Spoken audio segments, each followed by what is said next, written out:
Mesdames, Mesdemoiselles, Messieurs, bonsoir et bienvenue sur Tempo Afrique TV. Nous sommes bien sûr dans l'émission Afrique aux Africains que vous présente Kwamivi Atisso.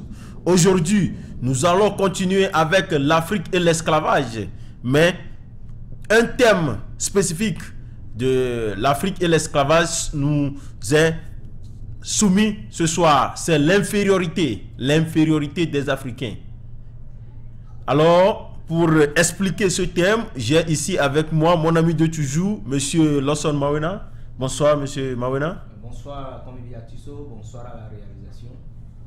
Et bonsoir aux téléspectateurs de Tempo Afrique TV. Et aussi, le bulldozer de la maison, Yves Kenao. Alors, bonsoir, Monsieur Kenao.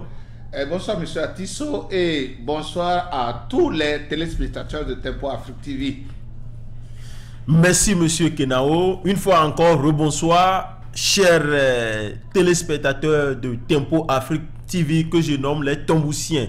Nous allons essayer de vous amener petit à petit à vous retourner à Tombouctou. Alors, aujourd'hui, nous allons parler de l'infériorité de l'Africain. L'infériorité de l'Africain. Alors, je dis complexe d'infériorité de l'Africain. Voilà le mot même.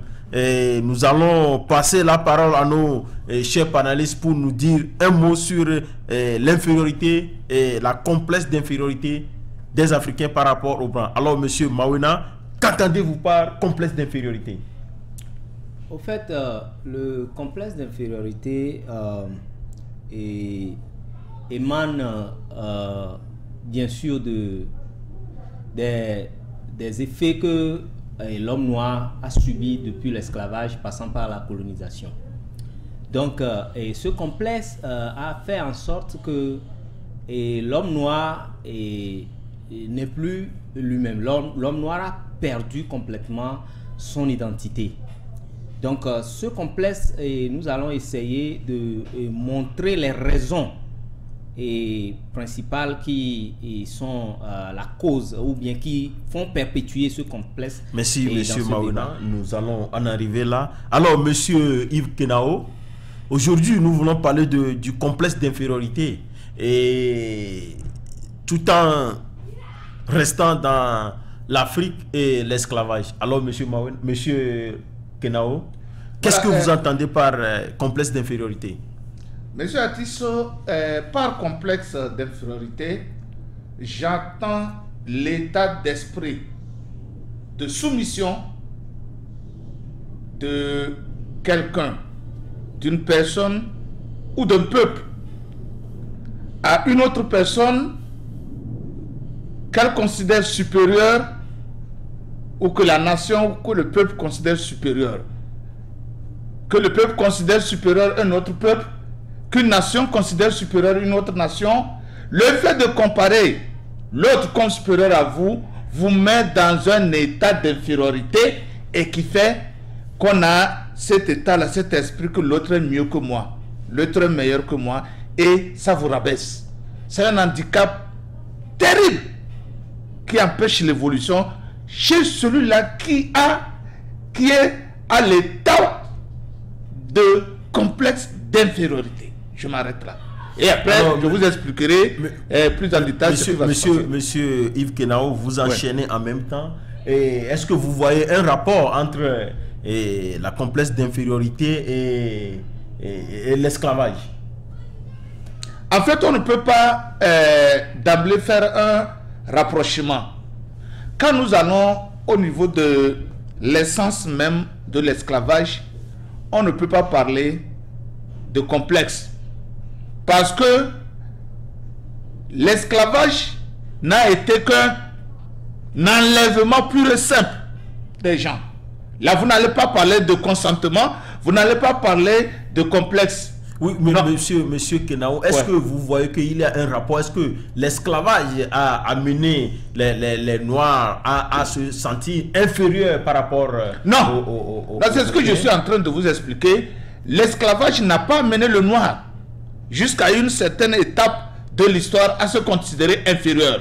La preuve, les premiers esclaves qui ont été, les premiers Noirs qui ont été enlevés on les avait soumis à des tortures avant de renoncer à leur propre nom. Merci, monsieur Mawena, nous allons revenir là. Alors, monsieur Mawena plutôt, qu'est-ce qui est à la base de cette infériorité? Et moi, je dirais, contrairement à ce que M. Yves Kenaou est en train de dire, que le complexe d'infériorité a commencé au niveau des Africains à partir de l'esclavage. Pourquoi? Parce que vous verrez que c'est à partir de l'esclavage que le rapport de force a commencé, commençant par les razzias qui sont venus enlever les Africains. Donc, une fois sur les terrains, c'est-à-dire en Haïti, et au Guadeloupe, aux États-Unis, l'homme noir a subi des tortures, comme l'a expliqué M. Yves Kenaou.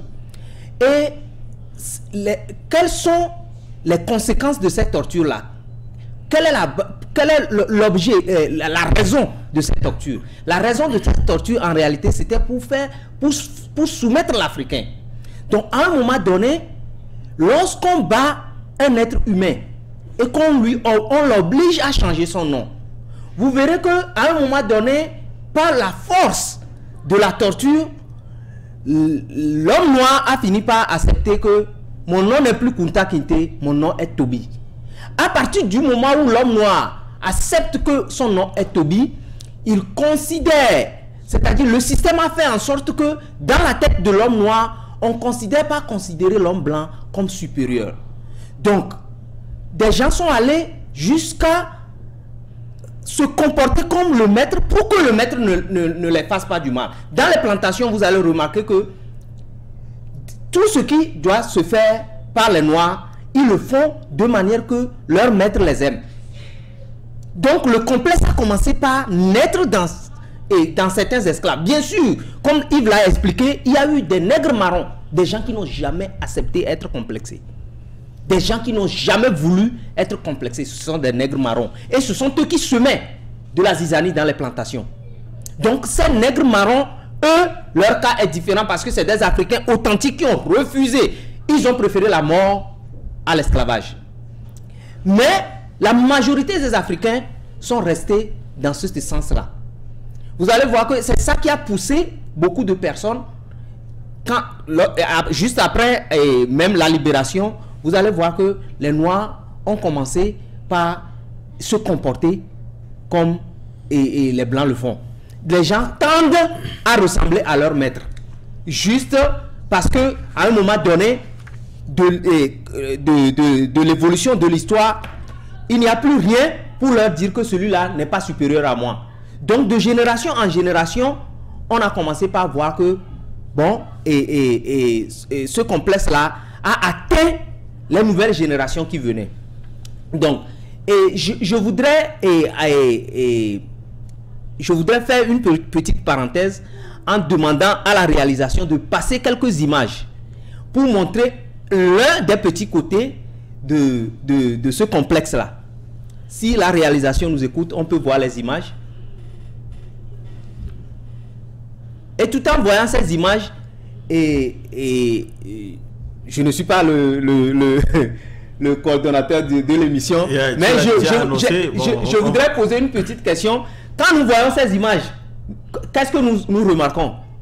C'est-à-dire, quel pays européen nous trouvons là-bas?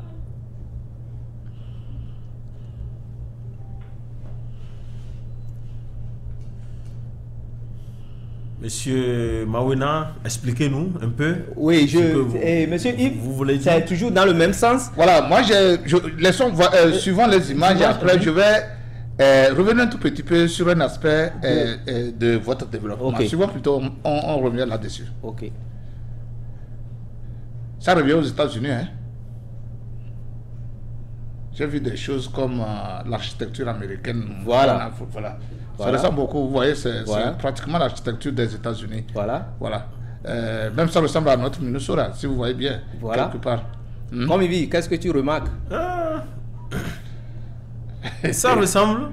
Et je pense que et puis je pense que ça ressemble pour moi à une partie du Togo aussi, Non, le Togo n'est pas comme ça quand même. Je n'ai pas vu une partie du Togo. Ouais, Ça, le jeune qui est là, c'est lui qui a pris les photos.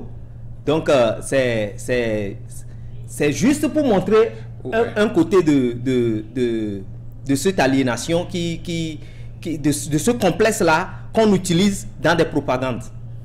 Donc, je vais en même temps continuer dans ceci. Je voudrais simplement vous dire ici que c'est le Zimbabwe. Les photos que vous venez de voir, c'est le Zimbabwe. C'est les petites villes du Zimbabwe. Ce n'est même pas le centre-ville Zimbabwe. C'est le Zimbabwe que Robert Mugabe a construit. Mais de par les propagandes, on dit que ce monsieur n'a rien fait.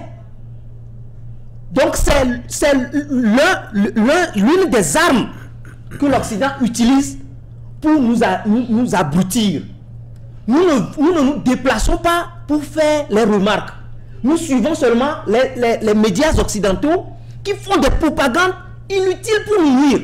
Ça, c'est ce que Robert Mugabe a bâti. Voilà le Zimbabwe que Robert Mugabe a construit. On dirait les États-Unis.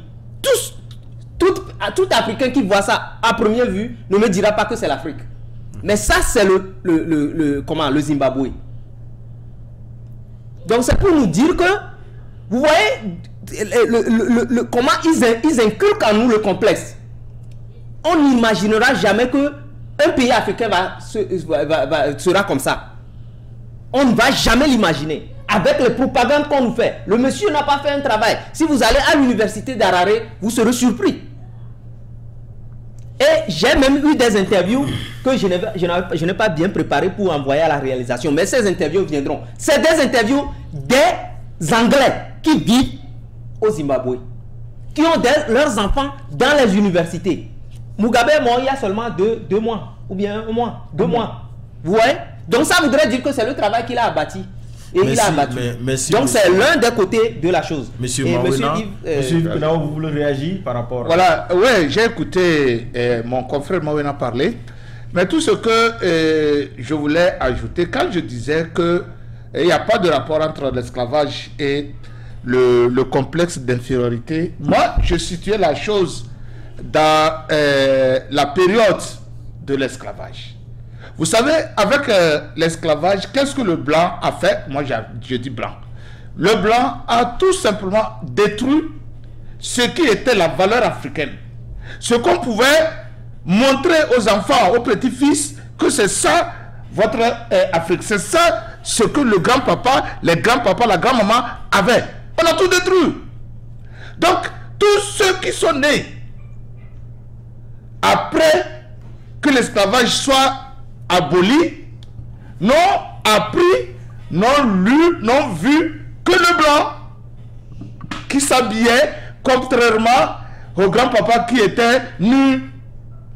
Qui vous croyez qu'on peut trouver beaucoup plus entre guillemets civilisé? C'est le blanc. Le blanc avait sa culotte kaki, son chéchia, il avait son bâton, d'avoir une pipe. Et le grand-papa toujours pieds nus, il ne faisait que cacher son sexe. Donc, pour ceux qui sont nés dans cette période, automatiquement, le blanc est supérieur. Et ça fait que tout le monde cherchait à ressembler plus ou moins au blanc. Maintenant, qu'est-ce qui s'est passé? En cherchant plus ou moins à imiter le blanc a trouvé que bon, il pouvait faire asseoir son hégémonie sur l'ensemble de l'Afrique. Ce qui a fait que nous avons subi, on a mené les écoles, et quand on a commencé à aller à l'école, on allait à l'école dans quoi? Dans la langue du blanc. Et le livre du blanc ne parle que de l'histoire du blanc. Et on a vu, nous avons appris la neige au Togo, alors qu'il ne neige pas au Togo. On a appris le solstice d'été, le solstice d'hiver. Il ne neige pas au Togo, mais on l'a appris parce que c'est dans le livre du blanc.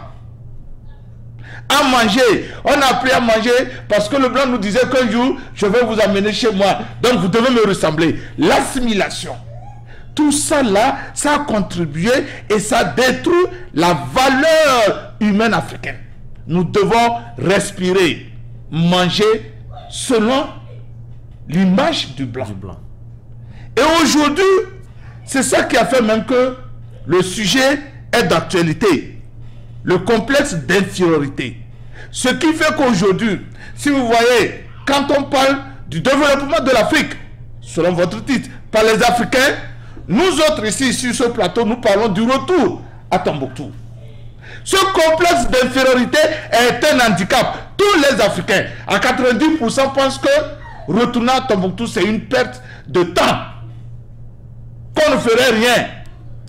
Il vaut mieux s'accrocher à ce que l'Occident a déjà fait.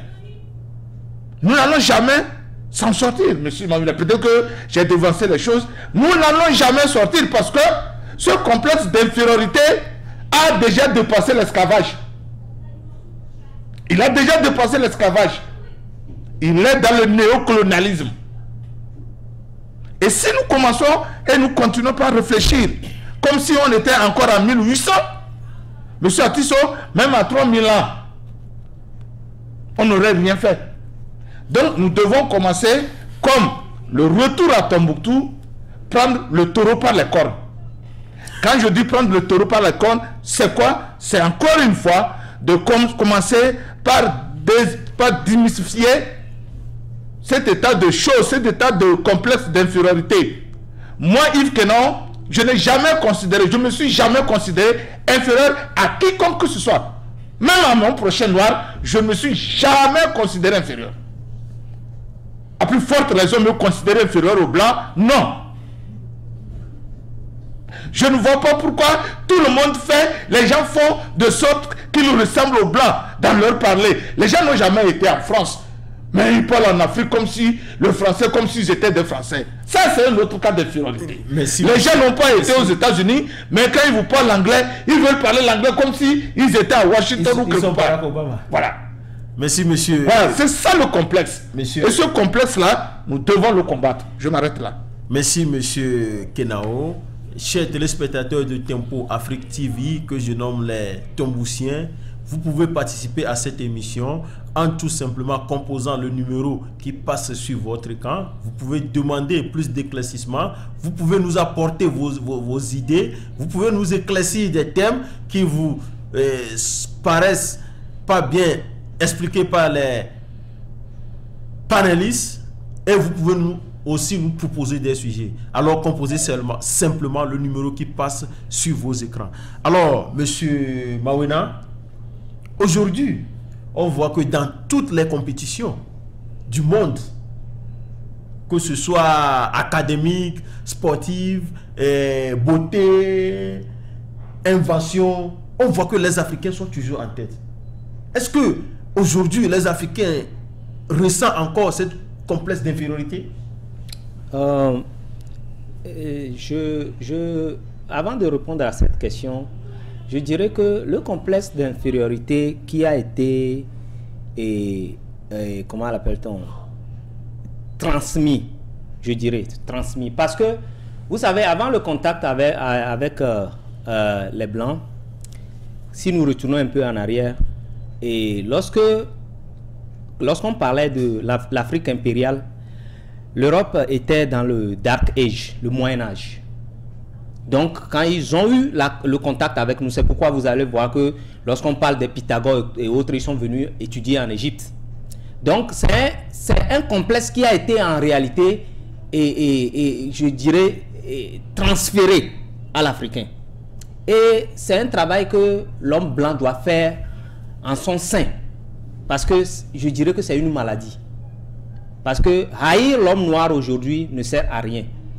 Lorsque je disais qu'il y a toujours un lien avec la colonisation, c'est que des mécanismes ont été mis en place pour permettre la continuité de ce complexe-là. Parce que vous ne pouvez pas imaginer que l'homme qui vous a pillé, volé, violé vos enfants, vendre vos frères et vos parents, aujourd'hui, nous cherchons à les ressembler. C'est ignorer la force de ce qui nous est arrivé. Parce que les gens se diront que, mais comment se fait-il qu'on cherche à ressembler à celui qui nous a fait tant de mal? Donc, c'est oublier la puissance de l'effet que l'homme noir a eu depuis, parce que c'est un effet qui a atteint notre subconscient. Ça nous a atteint de manière que de génération en génération, et comment l'appelle-t-on? On accepte ça. Il y a un terme qu'on utilise pour ça, et j'ai oublié un peu le terme, je vais me rappeler. C'est ce thème-là qui a permis cette continuité-là. Et l'homme blanc ne s'est pas arrêté là. On a mis des mécanismes en place. Par exemple, les médias. Les médias qui diffusent et qui empêchent l'homme noir d'avoir la vraie information et qui permet à l'homme noir de plutôt avoir des fausses informations. C'est-à-dire, on diminue, on a montré tout de suite les images du Zimbabwe. Mais pour le citoyen africain lambda qui est aux États-Unis, qui n'a jamais été au Zimbabwe, quand on lui montre cette photo, il ne dira jamais que c'est le Zimbabwe. Ça, c'est l'effet du complexe. C'est une arme qu'on est en train de... Parce qu'on ne montrera jamais dans les médias occidentaux que ça, c'est le Zimbabwe. Donc, pour l'Africain lambda, le Zimbabwe ressemble à des villages, peut-être quelques immeubles. Vous voyez? Donc, cela continue par travailler le cerveau de l'Africain. Ce qui fait que nous devons connaître les armes qu'ils sont en train d'utiliser pour nous mettre dans ce complexe-là. Regardez par exemple, si nous prenons, vous avez posé une question sur le plan sportif par exemple, que les Africains sont devant. Bien sûr, les Africains sont devant, mais ce n'est pas le nœud du problème. Prenons l'exemple du football. Quand nous prenons les équipes de foot, toutes les équipes de foot en Afrique, ils ont des entraîneurs expatriés. Des gens même qui n'ont rien gagné, parce qu'ils sont blancs, on les prend. Nous avons des grands joueurs africains.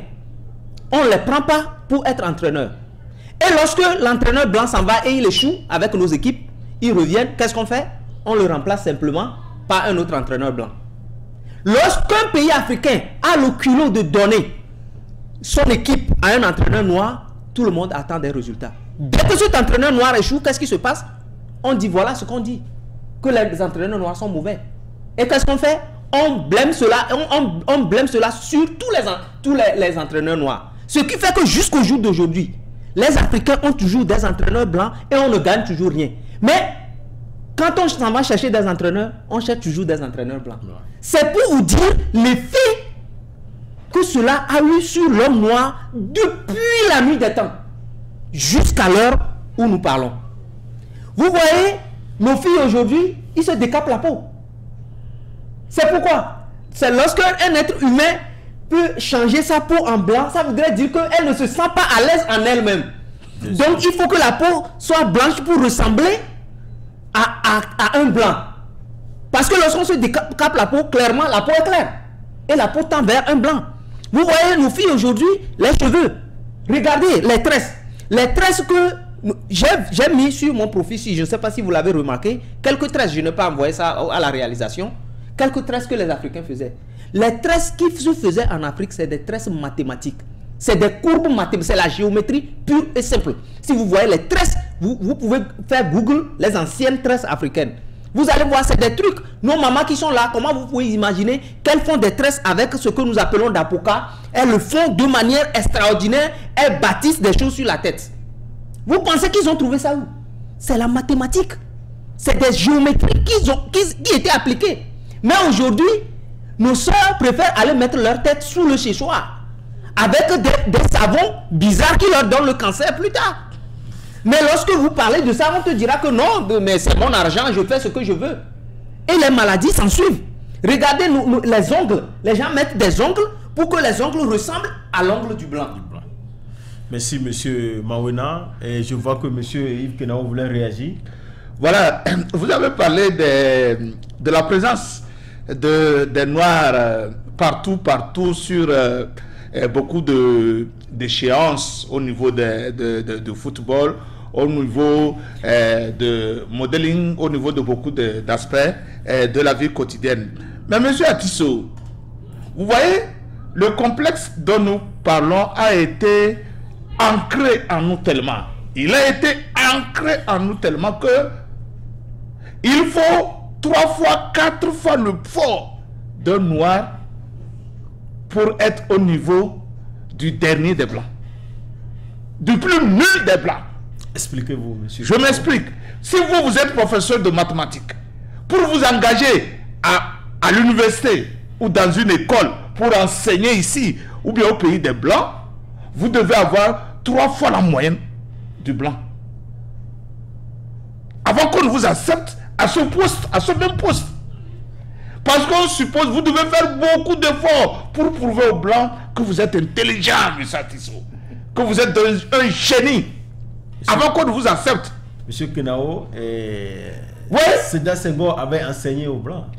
Vous savez, Sédar Senghor serait un blanc qui ne serait pas là où il est. Si M. Senghor était un blanc, des gens comme le grand historien là, hein, sénégalais aussi, si tout ce monde-là était des blancs, il serait aujourd'hui, je ne sais comment, mais comme ce sont des noirs, le peu qu'on leur a donné, c'est ce qu'on a vu. C'est ce qu'on a vu. Mais ce sont des gens 1000 fois mieux que ce qu'on nous présente. Les Hampâté Bâ. Si on veut dire réellement, ceux-là, ils dépassent 1000 fois. Ce sont des super génies. Mais on n'a présenté que cet aspect-là. Ils sont quoi? Ils sont quoi? Professeurs de quoi? Agrégés de quoi?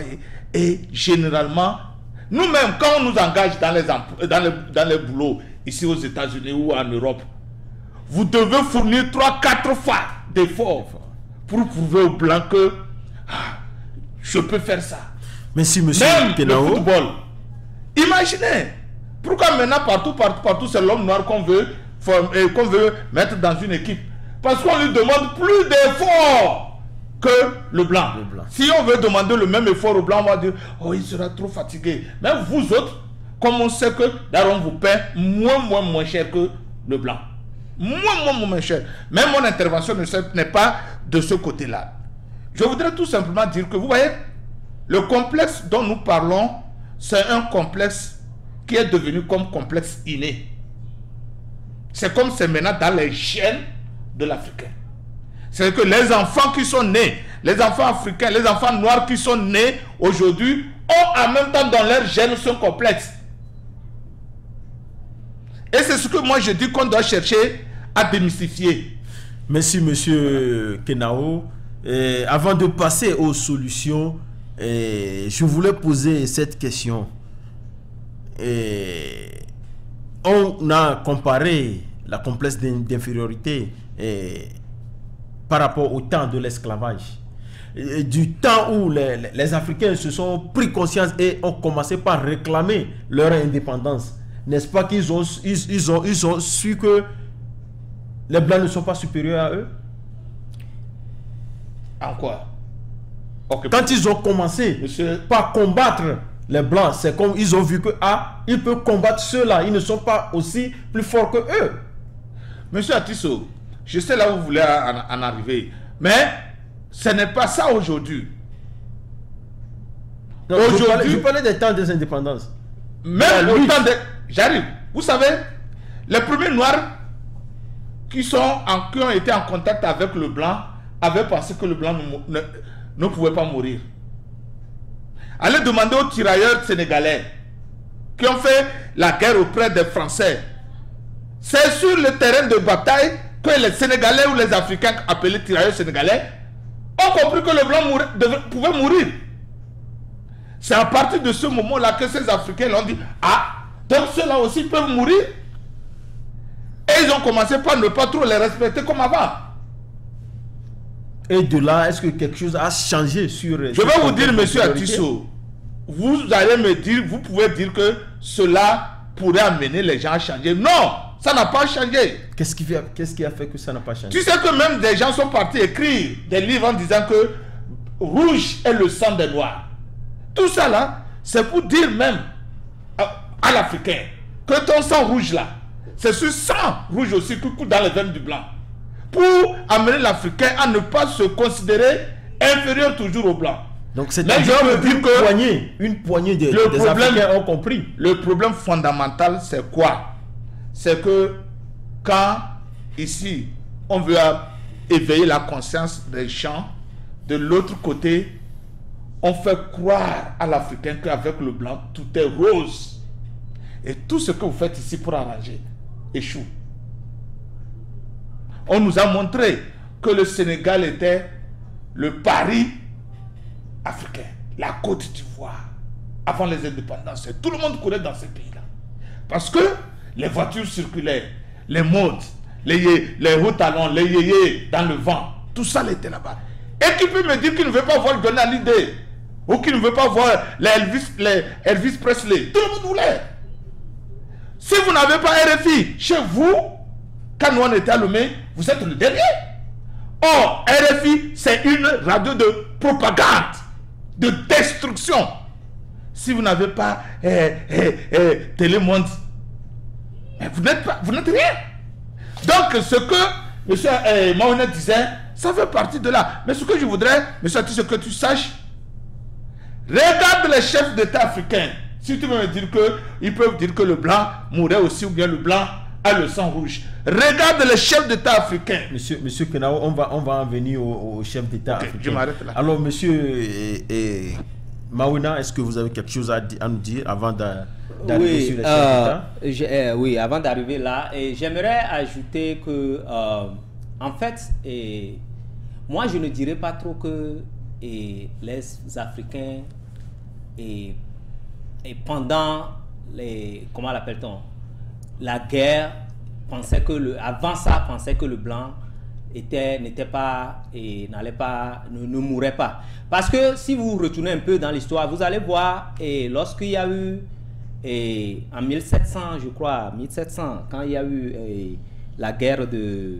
quand Haïti s'est libéré, et avec Toussaint Louverture, et déjà à partir de ce moment-là, vous avez vu la défaite de l'armée coloniale française, qui était la première puissance presque du monde à l'époque.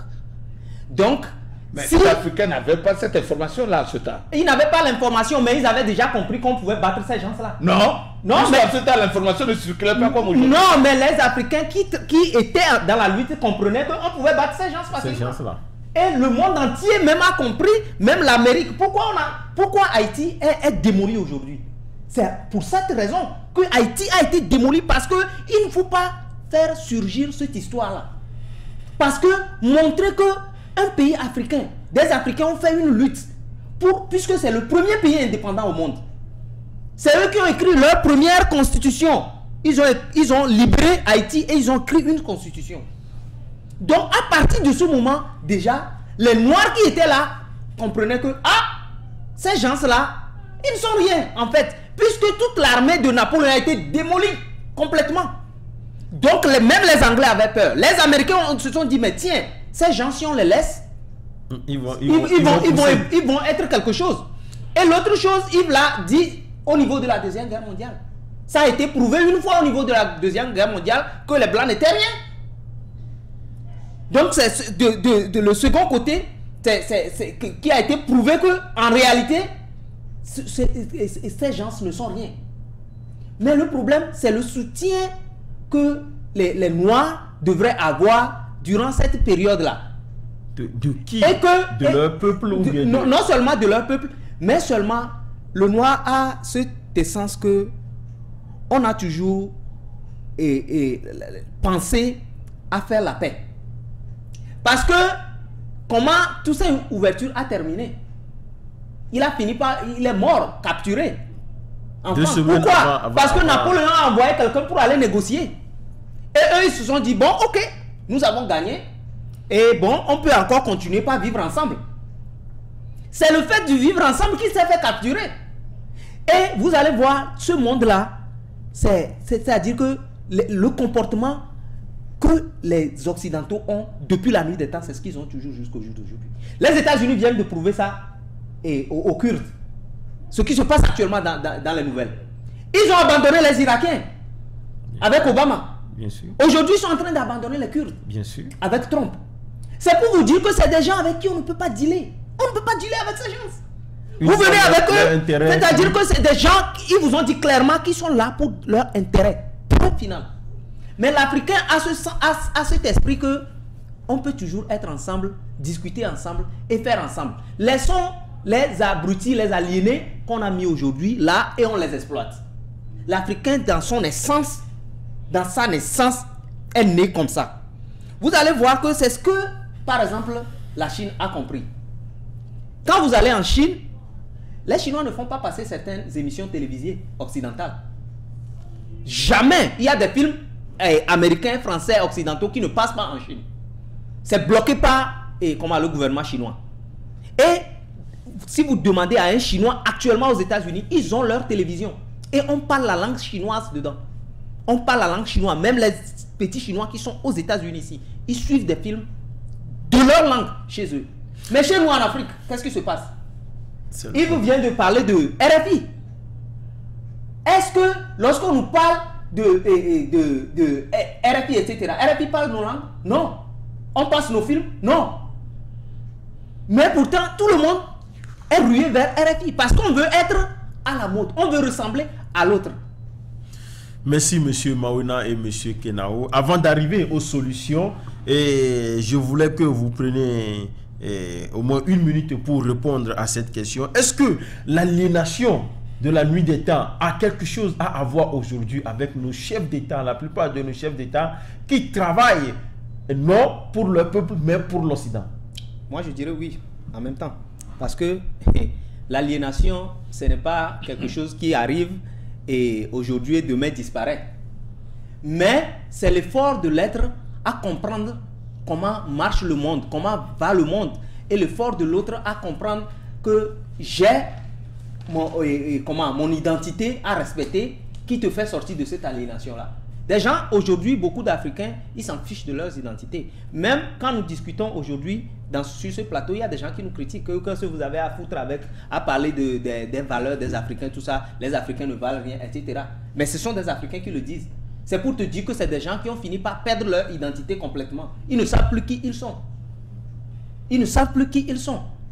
Mais la question que je me pose, lorsque vous voulez ressembler à l'autre et que l'autre vous donne un système dans lequel vous êtes depuis des années et que ça ne marche pas, vous ne pouvez pas réfléchir et comprendre qu'il y a quelque chose de meilleur à cela. Je pense que je laisse. Alors, M. Kenao. Voilà, M. Atisso, oui. Je vais multiplier le débit parce que j'ai beaucoup à dire sur ça. Okay. Je vais multiplier le débit pour dire tout ce que je veux dans la minute. Merci beaucoup. Vous savez, l'aliénation a été tellement profonde et que le complexe, comme je l'ai dit tantôt, est resté dans nos gènes. Imaginez, ce n'est pas les chefs d'État seulement qui sont complexés. Hein. Le complexe dont je te parle a touché la classe intellectuelle africaine. Et c'est ça le danger. Ce ne sont même plus les chefs d'État. Le danger, ce sont les élites. C'est l'élite africaine. Ceux qui se disent intellectuels africains. C'est eux qui ont plus ce complexe. Ce complexe qui fait qu'on vous dit que vous devez respirer, vous devez parler d'une manière, vous devez vous organiser d'une autre manière, vous devez avoir un système de démocratie à la française, à l'Occident. C'est les tueurs de l'Afrique. Et c'est cela qui empêche que l'Afrique sorte de ce complexe. Le chef d'État, s'il veut arriver, même si le paysan est très intelligent, je ne dis pas diplômé, il est paysan très intelligent, on ne va jamais vouloir le voter pour être président d'un pays africain sous prétexte que quand il va sortir à l'étranger. Est-ce qu'il dirige l'étranger? Comment est-ce qu'il va parler? Comment est-ce qu'il va parler? Et quand le chinois parle, on l'interprète ou on ne l'interprète pas? On l'interprète, bien sûr. Quand mais je ne comprends pas. Mais l'Africain, on dit oh non, il ne faut pas les lire. Il faut aller chercher un intellectuel. Oh, cet intellectuel, c'est un abruti de l'Occident. Il ne respire, lui ressemble à l'Occident. Il ne respire que par l'Occident. Il ne mange que par l'Occident. Alors qu'il y a un morib sénégalais qui peut diriger le Sénégal très bien et mettre les Sénégalais à l'aise. Il y a un cultivateur togolais là-bas à Tchao qui peut diriger le Togo sur une voie de développement. Mais on va vous dire, oh, il n'est pas issu, il n'est pas diplômé de Harvard, il n'est pas diplômé de Sorbonne, il n'est pas diplômé de quelle soi-disant université d'un pays occidental. Et c'est ça le problème, M. Atisso. Et c'est ça qui va avec les chefs d'État. Et les chefs d'État qui, voulant faire plaisir c'est sous ce complexe-là, veulent faire plaisir aux chefs. Et même quand on parle de réchauffement climatique, où en Afrique le soleil brille tous les jours, les Africains vont là-bas pour remercier les chefs d'État européens, je ne sais pas, occidentaux. Maintenant, vous voyez, Charlie, les gens sont morts à Charlie, les chefs d'État sont partis pleurer. Alors que dans leur pays, tous les jours, les gens meurent. Bien sûr. Ça, c'est un complexe qui est devenu un cancer qui ronge tout le continent africain. Je m'arrête là. Merci, monsieur Yves Kenao, vous n'allez pas vous arrêter là. Alors, chers téléspectateurs, on a vu comment la complexe d'infériorité s'est instaurée dans la race noire. Aujourd'hui, comment est-ce qu'on peut lutter contre cette complexe d'infériorité? C'est ça que nous allons essayer de vous expliquer dans les prochaines minutes. Alors, monsieur Mawena, le mal est connu. La racine est là. Comment est-ce qu'on peut attaquer ce mal? Qu'est-ce que vous proposez aux Africains? Oui, pour attaquer ce mal, il faut comprendre comment la campagne, la propagande et la désinformation que font les médias occidentaux. Parce que si nous ne comprenons pas cela, et je donne toujours l'exemple. Je ne dis pas qu'il ne faut pas prendre de bonnes choses chez les autres. Il faut toujours prendre de bonnes choses chez les autres. Mais avant de prendre chez quelqu'un, il faut être soi-même. Donc, si vous voyez, c'est l'exemple que je viens de donner et avec la Chine. Les Chinois, ils ont leurs choses. Quand on envoie les émissions télévisées, par exemple occidentales, ils trient. Parce qu'il y a des émissions qui vont faire croire aux Chinois que les Occidentaux sont supérieurs à eux. Voilà. Qui vont faire croire aux Chinois que la culture occidentale est meilleure à la culture chinoise. Donc, ils refusent que ces émissions ne vont pas passer. Et bien sûr, il y a des tollés dans les médias occidentaux pour critiquer cela. Mais pour tout pays qui veut protéger sa population, c'est la manière à faire. Donc nous consommons. Vous avez jamais vu ici aux États-Unis une télévision africaine passer sur les écrans? Même bien sûr, on va venir tout de suite sur la mondialisation. Mais il vous parle de mondialisation. Pourquoi on ne passe pas les émissions africaines dans les télévisions ici? Pourquoi la télévision togolaise TVT ne passe pas sur les écrans ici? Pourquoi les télévisions au Sénégal ne passent pas sur les écrans ici? On ne les met même pas dans le programme. Même chez nous au pays, les programmes qui sont là, la plupart du temps, tout le monde veut voir les télévisions occidentales.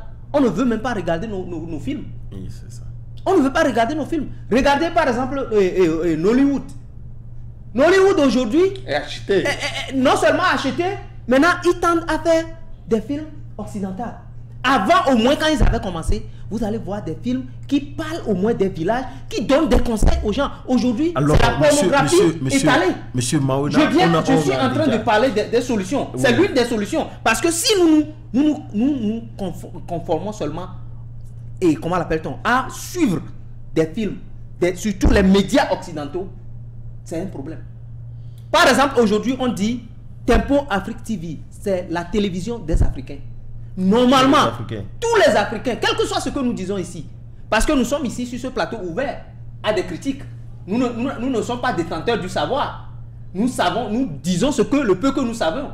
Mais les Africains qui sont là un peu partout peuvent participer à ces émissions et apporter ce qu'ils connaissent pour qu'on soit tous en africain et participer ici en africain. Et pourtant, aujourd'hui, si vous allez dans les maisons, les gens sont là sur des télévisions, à suivre Beyoncé et autres. Ils préfèrent cela. Et c'est encore une fois l'aliénation et le complexe qui fait cela. Donc nous devons combattre d'abord les médias occidentaux. Ça, c'est un combat que l'Africain doit faire. Regardez, prenez ce qui est bon. Mais regardons ce qu'il y a chez nous. Ça, c'est l'une des plus importantes et comment l'appelle-t-on, chose que nous devons faire. Combat contre. Voilà. Alors, monsieur Kenao, qu'est-ce que vous proposez aujourd'hui aux Africains de sortir définitivement de cette complexe d'infériorité?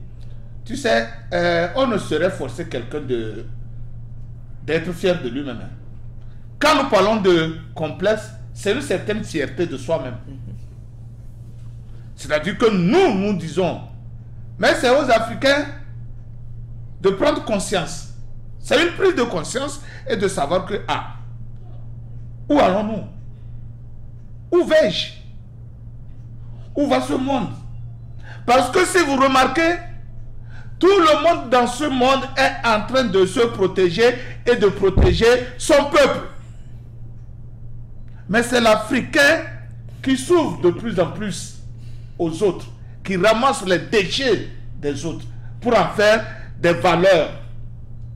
C'est l'Africain seul qui ne se protège pas, M. Atisso. C'est l'Africain seul qui ne se protège pas. Quand je dis que l'Africain ne se protège pas, sur tous les plans, sur le plan social, nous ramassons tous les déchets des pays occidentaux. La perversion en Afrique maintenant, elle est à haute dose. Yeah. 2. Les médias, on doit les contrôler. L'Internet, les pays africains doivent contrôler l'Internet.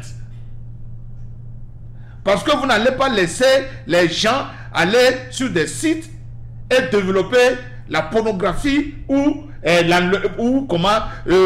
l'harcèlement des enfants sur des réseaux d'Internet. Vous voyez, il y a beaucoup de choses. Donc, c'est une prise de conscience individuelle, une prise de conscience collective et une prise de conscience des responsables des États. Et si on fait l'ensemble de cela, avec des programmes d'éducation propres à l'Afrique, on peut y arriver. C'est pas pour quelque chose de demain, hein, c'est à long terme. Mais on doit commencer quelque part, M. Atisso, et je pense que nous l'avons déjà commencé sur ce plateau de Tempo Afrique TV, et que les gens nous suivent.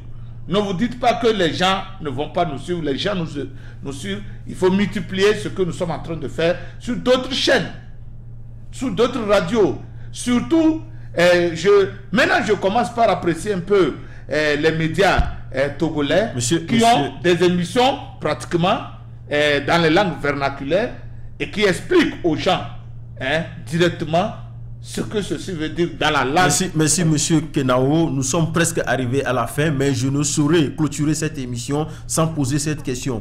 Et monsieur Rodrigue vient de parler de restriction des médias, et monsieur Yves Kenao aussi a parlé des médias. Alors, si aujourd'hui les pays africains commencent par filtrer ce qui vient de l'extérieur, est-ce que les Africains encore ne vont pas crier atteinte à la liberté d'expression? Voilà, je vais répondre, monsieur Mawena, permettez que je réponde rapidement. Monsieur Atisso, ce que vous venez juste de dire là, c'est une alignation. Tous ceux qui vont dire cela, c'est qu'ils ne connaissent rien. Expliquez davantage à nos téléspectateurs. Vous voyez, quand ils sont en Europe, ils sont aux États-Unis, ils n'arrivent pas à suivre le journal de leur pays. Ils n'arrivent pas à écouter la musique de leur pays. Ils ne parlent pas de suppression d'expression, de libre expression. Pourquoi ils ne disent pas qu'ici on est en train de supprimer leur expression? Et quand il s'agit de leur pays ou de leur continent, ils trouvent que c'est porter à tête à la libre expression. Vous voyez, c'est l'ignorance. Et je vais vous dire que M. Atisso, c'est justement pour cela que l'Afrique doit commencer à faire ce que l'autre lui fait. Alors, et c'est ça qui va amener le respect. Yves Kenao, ajoutez vos mots de fin en même temps. Voilà, tout ce que je peux dire, que l'Africain soit fier de lui-même, qu'il prenne conscience que la mondialisation ne l'arrange pas. Et plus il veut aller dans la mondialisation, plus il s'égare. Il devient une brebis perdue. Alors je lui demande de revenir à la maison, qu'il soit un enfant prodige. Je m'arrête là. Merci, monsieur Kenao. Monsieur Mawena, oui. Les médias et votre mot de fin. Oui, vous dites que si les Africains commencent par filtrer et comment appelle-t-on, les responsables africains commencent par filtrer ce qui vient de l'extérieur, les Africains vont commencer par crier. C'est normal qu'ils crient. Vous comprenez pourquoi c'est normal? Parce que chacun veut être dans cette dictature monotone qui est appelée mondialisation. Puisqu'on veut que tout le monde regarde la même chose. On ne veut plus. Le monde est ce qu'elle est de par la diversité que nous avions. Lorsqu'on vous dit maintenant qu'il faut aller se regrouper quelque part et faire la même chose, vous voyez que c'est ça qui fait dire à nos Africains, qui feront qu'on plainde à nos Africains, commencez pas à crier qu'on est en train de les empêcher. Parce que ils voudraient toujours voir ce qui vient de l'autre et essayer de ressembler à l'autre.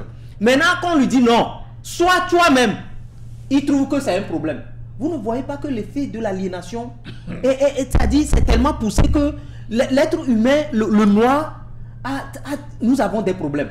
C'est sérieux quoi. Ce problème-là est tellement sérieux que nous devons faire des efforts pour parler dans nos médias, comme Yves l'a dit. Il faut répéter ces émissions sur les radios un peu partout et contrôler surtout ce qui vient des télévisions et internationaux. Parce que ça ne nous sert pas. Il vient de dire que chaque peuple essaie de protéger sa population. C'est ça. Il faut que les Africains aussi commencent par protéger leur population. Parce que sans cela, nous ne serons que des papillons en l'air. Et quand le vent souffle, là où le vent nous amène, c'est-à-dire la direction que prend le vent, nous prenons cette direction-là. Merci M. Mawena, merci M. Yves Kenao. Oui. Je vais ajouter très rapidement. 40 secondes. Vous savez, il y a des populations qui ont existé avant les Africains et qui sont disparues. Vous allez vous poser la question, comment est-ce que les Égyptiens étaient? Si nous ne prenons pas garde et que nous nous laissons aller dans cette mondialisation, un jour, on se posera la question, comment était Atis, comment était Yves Kenao, comment était Rodrigue? Parce que nos traces n'existeront plus. Je vous remercie. Merci monsieur Yves Kenao. Yves Kenao vient de me rappeler quelque chose. Aujourd'hui, nous vivons aux États-Unis. Nous savons que les États-Unis étaient peuplés par les Amérindiens. Aujourd'hui, ils sont moins d'1% de la population. Alors, ils sont en extinction. Alors, chers téléspectateurs de Tempo Afrique TV, et nous mettons au point aujourd'hui, mais nous allons vous revenir la semaine prochaine. Merci pour votre fidélité. Merci à la production de cette émission assurée par Malik Sall. Aujourd'hui, notre débat s'était porté sur la complexe d'infériorité. Alors, chers Africains, nous devons commencer par savoir ce que nous regardons, surtout sur les médias internationaux, sur les médias occidentaux. Ils contribuent à 99 ou bien à 100%, à 200% au complexe d'infériorité des Africains, de la race noire. Alors, nous devons essayer de filtrer ce que nous consommons de leurs médias et essayer de retourner sur nous-mêmes, pour ne pas dire de retourner à Tombouctou, pour pouvoir connaître la valeur de l'Africain. Alors, pour faire tout cela, il n'y a pas 36 solutions. Regardez simplement Tempo Afrique TV tous les dimanches à partir de 15h et vous allez voir des vaillants défenseurs de l'Afrique. Ils vont vous donner, ils vont vous éclaircir de A à Z comment l'Africain était le premier, comment l'Afrique était le continent qui a fait les autres continents et aujourd'hui, comment est l'Afrique. Alors, chers téléspectateurs de Tempo Afrique TV, la solution est là. Tempo Afrique TV a des médias sur Facebook, sur YouTube, à n'importe quel moment, même si vous n'êtes pas libre les dimanches pour suivre Retour à Tombouctou, vous pouvez les voir sur YouTube. Alors, merci pour votre fidélité. Je vous retrouve la semaine prochaine avec un autre numéro de Afrique aux Africains. Mais jusque-là, portez-vous bien et surtout gardez l'esprit libre et positif. Au revoir et à la semaine prochaine.